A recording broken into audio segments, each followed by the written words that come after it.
Hi friends, இன்னைக்கு நான் வந்து பாசுந்தி பண்ண போறேன். அது எப்படி பண்ணலாம் வாங்க பார்க்கலாம். ஃபர்ஸ்ட் pan வெச்சுக்கோங்க. அதுல வந்து 2 பவுல் பால் எடுத்துட்டேன். வெச்சிட்டு நல்லா காய்ச்சிக்கோங்க.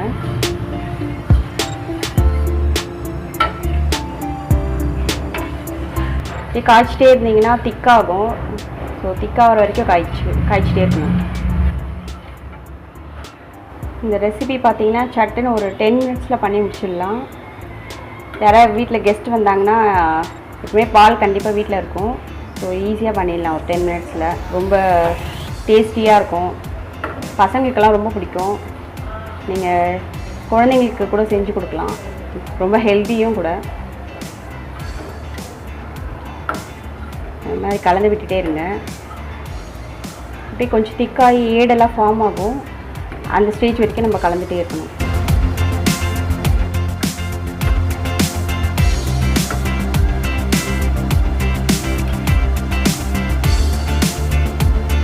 இப்போ பாருங்கள், சைட்லலாம் அந்த ஏடு ஃபார்ம் ஆகுது பாருங்கள். இந்த ஸ்டேஜில் என்ன பண்ணணும், சர்க்கரை போட்டுக்கணும். ஒரு 1/4 கப் சர்க்கரை எடுத்துருக்கேன். உங்களுக்கு ஸ்வீட் எவ்வளோ தேவையோ அவ்வளோ எடுத்துக்கலாம். நல்லா மிக்ஸ் பண்ணிக்கோங்க.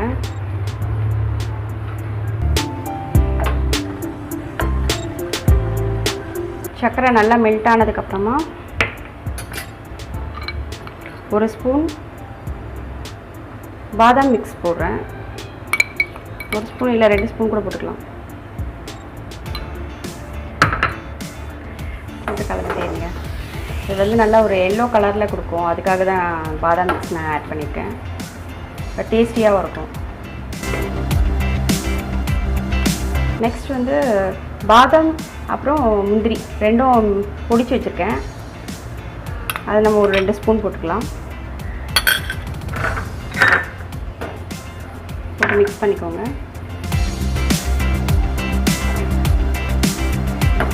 கொஞ்சம் திக்காகிற வரைக்கும் கலந்துகிட்டே இருக்குங்க.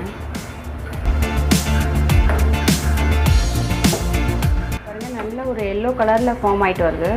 பாதாம் மிக்ஸ் போட்டுக்கிறதுனால அந்த எல்லோ கலர் நமக்கு கொடுக்கும். நீங்கள் இந்த எல்லோ கலர் வேணும்னா சாஃப்ரான் கூட போட்டுக்கலாம்.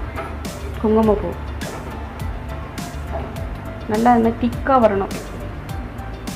ஒரு 2 மினிட்ஸ் இது மாதிரி பண்ணி கலந்து விட்டுட்டே இருந்தீங்கன்னா ரெடி ஆயிடும். பாருங்கள், அது நல்லா திக்காகிட்டு வருது பார்த்தீங்களா. பபிள்ஸ் வந்துச்சுன்னா ரெடி ஆகிடுச்சின்னு அர்த்தம். நல்லா திக்காகிடுச்சு பாருங்கள். இது நீங்கள் சூடாகவும் சர்வ் பண்ணலாம், இல்லை சில்லுன்னு ஃப்ரீசரில் வச்சு கூட சர்வ் பண்ணலாம்.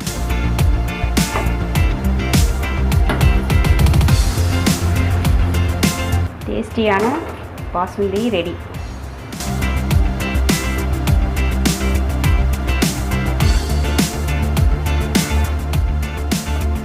நல்லா திக்காயிடுச்சு. இப்போ இதை பவுலில் ட்ரான்ஸ்ஃபர் பண்ணிக்கலாம். டேஸ்டியான பாசுந்தி ரெடி. நீங்கள் உங்கள் வீட்டில் செஞ்சு பாருங்கள். செஞ்சு பார்த்துட்டு பிடிச்சிருந்தா லைக் பண்ணுங்கள், ஷேர் பண்ணுங்கள், மறக்காமல் சப்ஸ்கிரைப் பண்ணுங்கள்.